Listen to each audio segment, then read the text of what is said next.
Всем привет! Недавно я делала ролик про эмоции и поражения у бойцов и очень давно хотела поделиться еще одним наблюдением, теперь уже касательно братьев Емельяненко. Я пыталась, конечно, обсудить проблемы Емельяненко с подругами, но как-то не вышло. И они больше трубку не берут, почему-то. Итак, на этих выходных я накачала себе полную сборку всех боев Федора Емельяненко и пересмотрела. И хочу обсудить этот момент, который вечно беспокоит Федора, да и Александра Емельяненко тоже, а именно их вечная проблема с носом. Вначале я заметила, что они все время его трут еще до боя, то есть это не похоже на перегретый от боя организм. Потом я поняла, что в бою это тоже делается постоянно.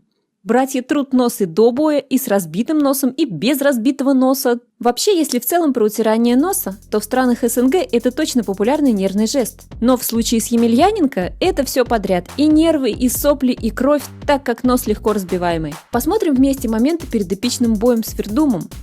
1. И фирменный хлопок руками по голове. 2. Перед хлопком рефери. 3 после хлопка. 3 раза до боя, Карл! Далее смотрим с Орловским. Если я не ошибаюсь, прямо перед нокаутом года. Опять тоже 3 раза, видимо, на удачу. Правда, тогда уже тоже был разбит нос. Но когда он был не разбит у Федора?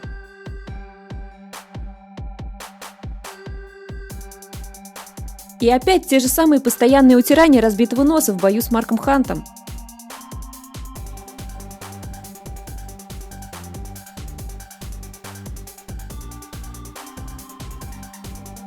А это перед боем с Дэном Хендерсоном. Перед Бигфутом под фейерверки и музыку. 1. Левой.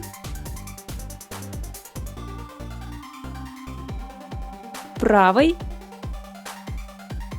В наикрутейшем противостоянии с Крокопом я насчитала ровно 30 утираний носа за бой, которые, безусловно, очень отвлекают. Невероятно полезная статистика, правда? Надо свои услуги по подсчету утираний носа руководству UFC предложить.